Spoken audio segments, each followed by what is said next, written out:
Hello friends, இது நான் உங்கள் செய்யது. இந்த வீடியோவில் நம்ம எதை பற்றி பார்க்க போகிறோம் அப்படின்னா சபாநாயகர். ஸ்பீக்கரை பற்றி தான் பார்க்க போகிறோம். ஃபஸ்ட்டு தமிழில் ஒரு 3 பேஜுக்கான பிடிஎஃப் இருக்குது. இதில் உங்களுக்கு school book source, Lakshmikant book source plus extra நெட்டில் இருந்து சில இன்ஃபர்மேஷன் எல்லாம் ஆட் பண்ணி நான் கொடுத்துருக்கேன். இது தமிழில் இருக்கும். அதே மாதிரி இதோட இங்கிலீஷ் வெர்ஷனும் இருக்குது. அதை தான் இந்த வீடியோவில் பார்க்க போகிறோம். கீழே டிஸ்கிரிப்ஷனில் பிடிஎஃப் லிங்க் ஆட் பண்ணுறேன். டவுன்லோட் பண்ணி நோட்ஸ் எடுத்துக்கோங்க. ரொம்ப யூஸ்ஃபுல்லாக இருக்கும். Upcoming group 1, group 2, group 4 exam எல்லாத்துக்குமே யூஸ்ஃபுல்லாக இருக்கும். வாங்க வீடியோக்குள்ளே போகலாம். ஃபஸ்ட்டு சபாநாயகர் பொறுத்தளவுக்கும் மொத்தம் 2 விதமாக இருக்குது. சென்ட்ரல் கவர்மெண்ட்லேயும் இருப்பாங்க ஸ்பீக்கரு, ஸ்டேட் கவர்மெண்ட்லேயும் இருப்பாங்க. சட்டமன்றம் இல்லைன்னா மக்களவை உறுப்பினருக்கிடையே சபாநாயகர் மற்றும் துணை சபாநாயகர் தேர்ந்தெடுக்கப்படுவாங்க. சபாநாயகர் தனது பதவியை ராஜினாமா செய்தால் சட்டமன்ற உறுப்பினராக தொடர முடியாது. சபாநாயகர் எந்த நேரத்துலையும் பதவி ராஜினாமா செய்யலாம். சட்டமன்றம் பார்த்திங்கன்னா ஒரு தீர்மானத்தின் மூலம் எப்படி இவங்களை ரிமூவ் பண்ணணும் அப்படின்னு சொல்லி கொடுத்துருப்பாங்க. 14 நாட்கள் அறிவிப்பு கொடுத்து அது பிறகு தான் சபாநாயகரை பதவி நீக்கம் செய்ய முடியும். டக்குன்னெலாம் செய்ய முடியாது. அதுக்கு வாக்கெடுப்பு நடத்துவாங்க. அது எப்படின்னா பெரும்பான்மையான உறுப்பினர்கள் வாக்களித்து தீர்மானத்தை நிறைவேற்ற வேண்டும் நீக்கணும்னா. சட்டமன்றம் கலைக்கப்படும் போது சபாநாயகர் தனது பதவியே இழக்க மாட்டாங்க. இப்போ எடுத்துக்காட்டு ஒரு எலெக்ஷன் நடக்க போகுது. இப்போது அடுத்த வருஷம் எலெக்ஷன் நடக்க போகுது. இப்போது சட்டமன்றத்தை கலைச்சிருவாங்க எலெக்ஷனுக்கு முன்னாடி. அப்பவும் பார்த்திங்கன்னா உங்கள் சபாநாயகர் பதவி இருக்க தான் செய்யும். அவர் சபாநாயகர் பதவியில் தான் இருப்பார். அடுத்த ஆட்சி அந்த எலெக்ஷனுக்கு அப்புறமா கவர்மெண்ட் ஃபார்ம் ஆகி சட்டமன்றம் கூட்டும்போது தான் அவர் பதவி இழப்பார். அது வரைக்கும் அவரோட பதவி இருந்துட்டு தான் இருக்கும். இது ரொம்ப இம்பார்ட்டண்ட்டான பாயிண்ட்டு. இதை எக்ஸாமில் கேட்கலாம். கூற்றுக்கான கொஸ்டினில் கூட இது கேட்கலாம். இந்த மாதிரி பெக்யூலியராக உள்ளதை கொஞ்சம் நல்லா பார்த்துக்கோங்க. சபாநாயகர் இல்லாத போது அவர் பணி துணை சபாநாயகர் மேற்கொள்வார். அவரோட பணிகள் பார்த்திங்கன்னா தலைமை தாங்கிறது, அவை நடவடிக்கையில் செய்தி தொடர்பாளராக இது பண்ணுறது, பாரபட்சம் இல்லாமல் நடக்கிறது, வெளிப்படைத்தன்மை கொண்டு வர்றது, இதெல்லாம். கட்சி தாவல் எதிர்ப்பு வழக்குகள், அதாவது 10வது அட்டவணைப்படி ரொம்ப இம்பார்ட்டண்ட்டு. இதுவும் ரிப்பீட்டடாக கேட்டே இருப்பாங்க. எந்த அட்டவணைனா 10வது அட்டவணை. அதுதான் கட்சி தாவல் எதிர்ப்பு ரிலேட்டடாக சொல்லக்கூடியது. ஆன்டி டிஃபெக்ஷன் சொல்லுவாங்க. இதில் யார் முடிவு எடுப்பாங்கன்னா ஒரு உறுப்பினரை சட்டமன்ற உறுப்பினரையோ இல்லை நாடாளுமன்ற உறுப்பினரையோ அதை தகுதி நீக்கம் செய்கிறது சபாநாயகர் கிட்ட தான் இருக்குது. அதுக்கு என்ன இது அதிகாரம் கொடுக்குன்னா இந்த 10வது அட்டவணை தான் கொடுக்குது. அமர்வுகளை நடத்துதல், விவாதங்களை ஒழுங்குபடுத்துதல், இதெல்லாம் தலைமை தாங்கிறது இவரோட பணி.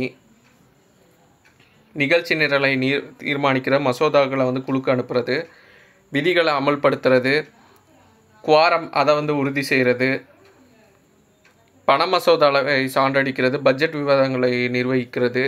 இப்போ கேஸ்டிங் ஓட்டு, அதாவது ஒரு இதுக்கு ஓட்டு நடக்குது அப்படின்னா சபாநாயகர் ஃபஸ்ட்டே ஓட்டு போட மாட்டாங்க. அவர் எப்போ ஓட்டு போடுவார்னா சமநிலை வந்ததுன்னா ஃபைனலாக இவர் ஓட்டு போட்டு அதை இது பண்ணுவாங்க. ஏன்னா சமமாக ஓட்டு விழுந்துருச்சுன்னா சம்டைம்ஸ் என்ன டிசிஷன் எடுக்கணும்னு தெரியாமல் போயிடும். அதனால் அவர் ஃபஸ்ட்டு ஓட்டு போட மாட்டார். ஃபைனலாக டை ஆகிடுச்சுன்னா அவர் ஓட்டு போட்டு இதை அனுமதிக்கலாமா வேண்டாமான்னு டிசைட் பண்ணுவார். அதுக்கு பேர் கேஸ்டிங் ஓட்டுன்னு பேர். இதுவும் பார்த்துக்கோங்க. இதுவும் இம்பார்ட்டண்ட்டான பாயிண்ட். அப்புறமா ஆர்டிகல்ஸ் கொடுத்துருக்கேன். இல்லை ஹைலி இம்பார்ட்டண்டான ஆர்டிக்கல் 93, 94, 110, அதே மாதிரி 178, 79 இதெல்லாம் இம்பார்ட்டண்ட்டான ஆர்டிக்கல்.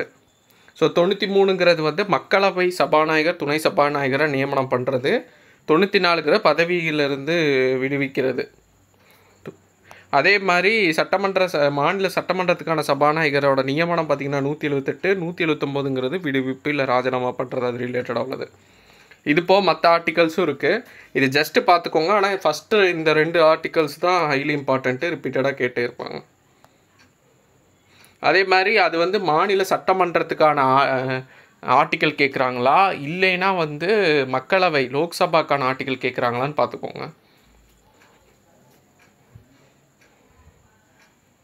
தலைமை தாங்கிற பார்த்திங்கன்னா 95, அவைகளில் பங்கேற்கிறது பார்த்திங்கன்னா 96, கடைசியாக ஓட்டு போடுறது அந்த மாதிரி விஷயங்களுக்கு. 97னா பண மசோதா, நீதி மசோதா சான்றளிக்கிறது. 100ங்கிறது கேஸ்டிங் ஓட் பண்ணுறது. 110ங்கிறது 3 தான். இது அதேமாதிரி இன்னொன்று இம்பார்ட்டண்ட்டான உள்ளது வந்து, ஒரு மசோதா வந்து பண மசோதாவா இல்லையா அப்படின்னு யார் ஜட்ஜ் பண்ணுவாங்க, யார் டிசைட் பண்ணுவாங்கன்னா மக்களவை சபாநாயகர் தான் டிசைட் பண்ணுவாங்க.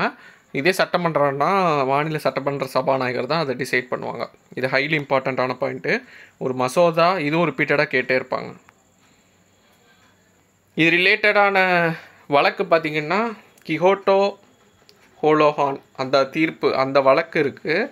வழக்குக்கான தீர்ப்பில் என்ன சொல்லியிருப்பாங்கன்னா, சபாநாயகர் ஒரு உறுப்பினரை தகுதி நீக்கம் செய்யும்போது பாரபட்சம் இல்லாமல் தகுதி நீக்கம் செய்யணும் அப்படின்னு உச்சநீதிமன்றம் தீர்ப்பு இருக்கும். சபாநாயகரோட முடிவை வந்து நீதித்துறை வந்து மறு ஆய்வு பண்ணும். அதாவது ஜுடிஷியல் ரிவ்யூ அதுக்கு இருக்கும். ஸோ அது பண்ண முடியாதுன்னு சொல்லக்கூடாது. அவரோட தான் டிசிஷன் தான் ஃபைனலு, இதுக்கப்புறமா கோர்ட்டுக்கெலாம் போக முடியாதுன்னு கிடையாது. கோர்ட்டுக்கு போகலாம் அந்த டிசிஷனுக்கு. ஸோ அதுதான் வந்து இந்த முக்கியமான வழக்கோட இது. ஸோ இதுவும் பார்த்து வச்சுக்கோங்க. ஸோ இதான் இங்கிலீஷ்லேயும் கொடுத்துருக்கேன். ரோல் என்ன, அது மாதிரி இம்பார்ட்டண்ட்டாக ஆன்டி டிஃபெக்ஷன் லா, கேஸ்டிங் ஓட்டு, அடுத்து இந்த 2 ஆர்டிக்கலு 93, 94, அடுத்து 110, அதே மாதிரி 178, 179, அடுத்து ஃபைனலாக கிஹோட்டோ ஹோலர். ஸோ இதுதான் ஓவராலாக ஸ்பீக்கரை பற்றி உள்ளது. ஸோ இந்த வீடியோ யூஸ்ஃபுல்லாக இருக்கும் நம்புறேன். கீழே டிஸ்கிரிப்ஷனில் லிங்க் ஆட் பண்ணுறேன், டவுன்லோட் பண்ணி யூட்டிலைஸ் பண்ணிக்கோங்க. அப்கமிங் வீடியோஸில் பார்க்கலாம். தேங்க்யூ.